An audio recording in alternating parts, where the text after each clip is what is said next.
Paz do Senhor, irmãos.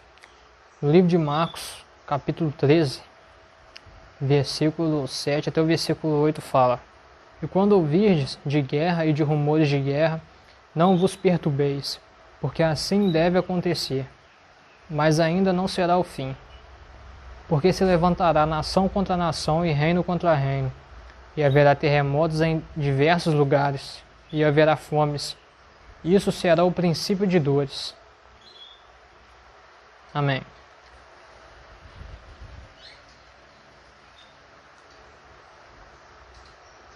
Então, esse vídeo vai servir mais como um despertamento, né? Despertamento pra gente que é evangélico. Eu já li a palavra, agora eu vou ler o estudo que eu pesquisei aqui sobre as armas nucleares. Estão em poder de 9 países: Estados Unidos, Rússia, França, Reino Unido, Índia, Paquistão, China, Israel e Coreia do Norte. Armazenavam, no começo de 2017, quase 15 mil dispositivos desse tipo, de acordo com os dados do Instituto de Pesquisa para a Paz de Estocolmo, SIPRI, que é a sigla deles, né? O Escritório de Orçamento do Congresso norte-americano anunciou um investimento de 400 bilhões de dólares, cerca de 1,26 trilhões de reais, durante o próximo decênio, e o Parlamento britânico aprovou há um ano, com respaldo de 80% dos deputados, a renovação de seu envelhecido arsenal, com o custo inicial de 40 bilhões de libras, que é equivalente a 165 bilhões de reais. Então aqui a gente vê que depois da Primeira e da Segunda Guerra Mundial, as Nações Unidas, né, fizeram vários programas para poder desarmar os países das armas nucleares, né? Mas ainda tem muitos países que não fizeram o descarte das suas armas, né? E além de não fizerem o descarte de suas armas, eles ainda estão investindo, né? Investindo em tecnologia para poder aprimorar o melhor jeito de matar, né? O melhor jeito de matar. Os Estados Unidos tem hoje 6.800 a 7.000 armas nucleares. É o país que mais tem arma nuclear. A França tem 300. A China tem 270. O Reino Unido tem 215 armas nucleares. Na corrida bélica nuclear, a Coreia do Norte, que começou a acumular armas em 2006 e que em 2017 aumentou a quantidade de testes e ameaça aos Estados Unidos e seus aliados. Ou seja, aqui está cumprindo a palavra de Deus, né? Aumentou a quantidade de testes e ameaças aos Estados Unidos. Eu acabei de ler aqui, né? Nação contra nação e reino contra reino. Coreia do Norte ameaçando os Estados Unidos, né?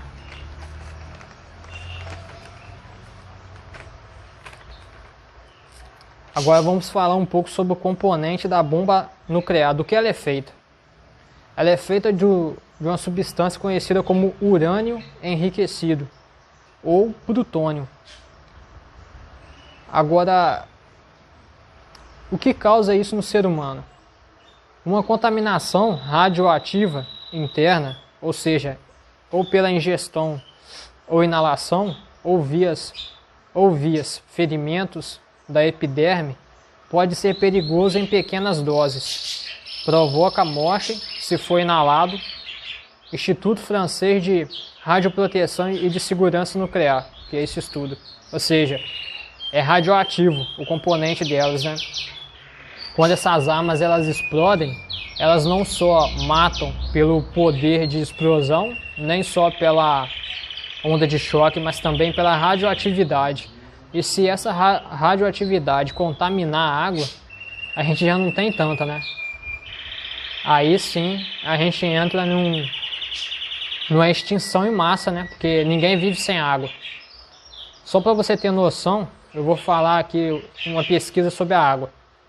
A água potável ou a água doce cerca de 97,61% da água total do planeta é proveniente dos oceanos, calotas polares e geleiras. Representam 2,08%, água subterrânea 0,29%, água doce de lagos e representa 0,0009% desses percentuais.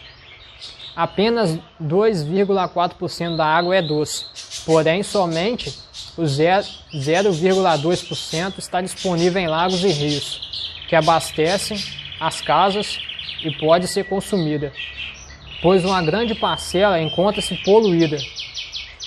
Ou seja, nós temos disponível para a gente poder beber hoje 0,02% da água. Já é pouca, né? Um estudo da ONU aqui, a ONU, a Organização das Nações Unidas, prevê que em 2050 aproximadamente 45% da população não terá a quantidade mínima de água para o consumo. Então, se uma bomba dessa explodir, uma só, e vai contaminar o lençol freático, vai contaminar o rio, e a gente já tem pouca água. Quem dirá, né? O que vai acontecer é um efeito em massa de extinção, né? Se eles usarem essas armas que eles estão em posse dele. Eu pesquisei aqui sobre a Primeira e a Segunda Guerra Mundial para a gente ter uma noção, né? A Primeira Guerra Mundial ocorreu em 1914 e 1918. 17 milhões de soldados e civis perderam a vida. 17 milhões de soldados e civis. Significa que civis são pessoas comuns. Soldados são pessoas do governo, né? Pessoas que servem ao governo. São soldados do exército, enfim. Segunda Guerra Mundial. 70 milhões a 85 milhões de pessoas. Quando os alemães invadiram a Polônia em 1º de setembro de 1938. Olha só a diferença da Primeira Guerra para a Segunda Guerra, né? Na Primeira Guerra teve 17 milhões de soldados e civis. Na Segunda teve 70 milhões a 85 milhões de pessoas.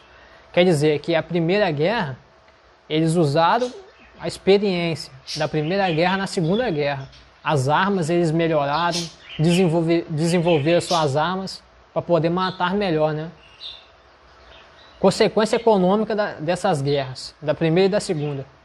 Além das perdas humanas, o conflito custou 1 trilhão e 385 bilhões de dólares em perdas monetárias. Houve intensa queda industrial e os investimentos dos governos foram direcionados para a guerra, gerando intensos problemas sociais. Aqui eu coloquei umas consequências aqui, se acontecesse uma terceira guerra mundial, qual o problema que a gente enfrentaria, né?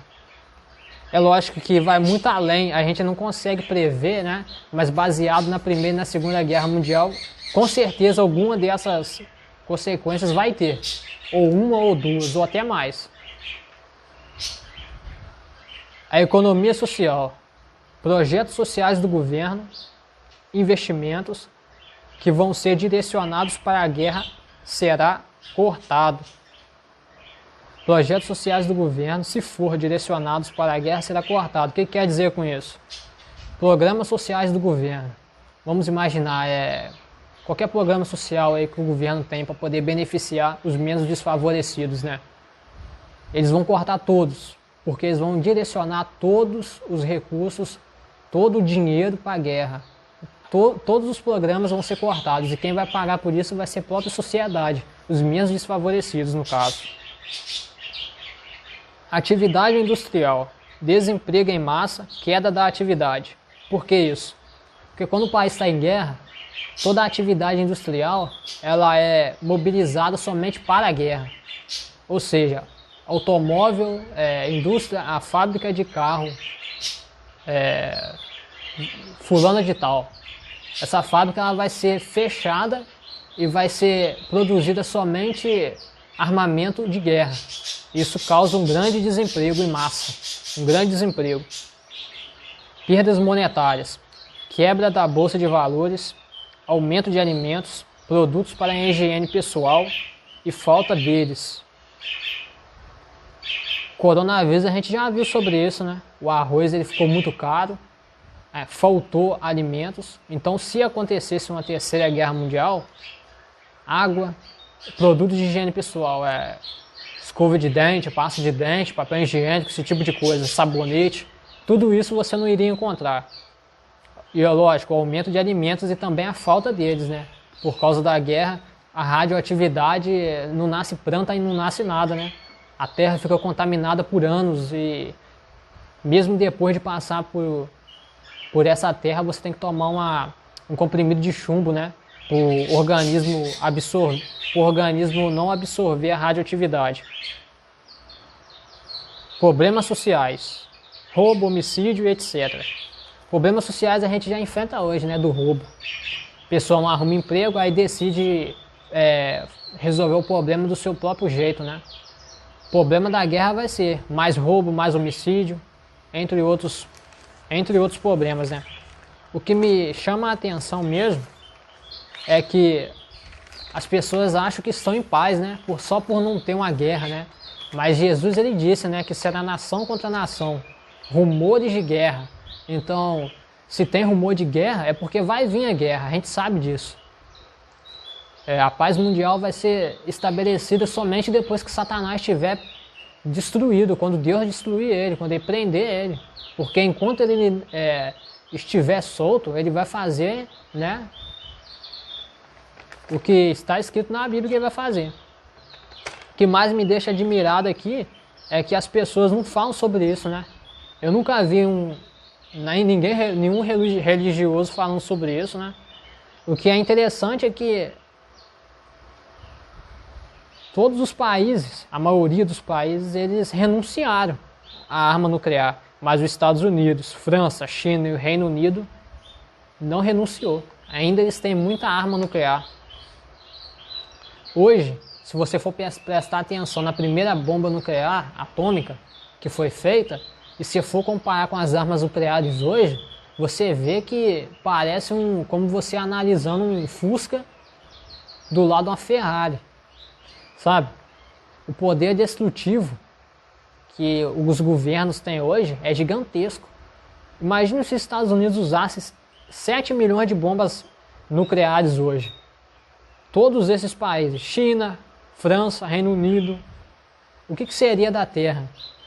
Seria a extinção em massa, porque 15 mil dispositivos, segundo o Instituto de Pesquisa para a Paz de Estocolmo, tem 15 mil armas nucleares. Uma arma nuclear ativada, a gente já vê uma consequência devastadora. Além dela explodir, matar as pessoas pela explosão, que é gigantesca explosão, né? Parece o próprio cientista que criou a primeira bomba falou que o ser humano conseguiu o poder de criar um segundo sol na Terra. A gente sabe que a ciência, ela tá aí, né? E a ciência tá muito desenvolvida. E as pesquisas tecnológicas aí, você vê que eles investem pesado mesmo. Cerca de 400 bilhões de dólares, que equivale a 1,26 trilhões de reais, para poder investir em pesquisa, para poder aprimorar o melhor jeito de matar. Você acha que os Estados Unidos, investindo tanto dinheiro, França, China, Reino Unido, Estados Unidos, Rússia, França, Reino Unido, Índia, Paquistão, China, Israel, Coreia do Norte armazenam 15 mil dispositivos desse tipo. Os países com armas. Você sabe qual é o ditado do pessoal que está desviado? O melhor ataque, a melhor defesa é o ataque. Então por isso que eles investem, né? Por isso eles investem. Hoje em dia, se tivesse uma guerra, eles não iam enviar soldado, não. Eles apertavam um botãozinho, enviavam um drone e o drone fazia o papel sujo. O drone, né, que é aquele avião lá sem piloto. Então, isso daqui sirva de despertar, né, pra gente. Em Marcos capítulo 13, versículo 7 até o versículo 8. E Mateus também fala a mesma coisa. Mateus capítulo 24, versículo 6 até o versículo 7. Essas armas, além de matar com poder devastador da explosão, depois que ela explode, ela libera radioatividade, porque ela é feita de urânio enriquecido e plutônio, que são os dois materiais mais contaminados, né, radioativos. Se isso cai num lençol freático, numa nascente de um rio, e também pode ser espalhado pelo vento, imagine o poder disso. As plantas, né? As plantas vão morrer. Tudo que é vivo, quando tem contato com esse produto radioativo, morre. Tudo que é vivo. Então pode ser uma questão de miligrama, menos do que isso. A pessoa não aguenta, morre, porque é muito, muito radioativo. Isso tem até acho que é uma indústria nuclear, não me lembro. Não sei se é no Japão, que foi atingido por uma tsunami. Ela explodiu e as pessoas tiveram relato de até chuva ácida por causa daquela explosão. E muitas pessoas morreram, né? Cidades inteiras foram evacuadas, né? As pessoas tiveram que ir embora, né? Morar em outro lugar. E até hoje, anos se passou do ocorrido, anos se passou. E até hoje as pessoas precisam tomar um comprimido de chumbo para entrar naquela área, porque ainda a radioatividade não acabou. Então a gente vê, isso é porque era aquela bomba antiga, isso é porque é uma indústria nuclear. Imagine hoje, né, que com as armas tão desenvolvidas como eles estão desenvolvendo, tecnologias aprimoradas, é uma coisa que a gente tem que parar para poder pensar, né?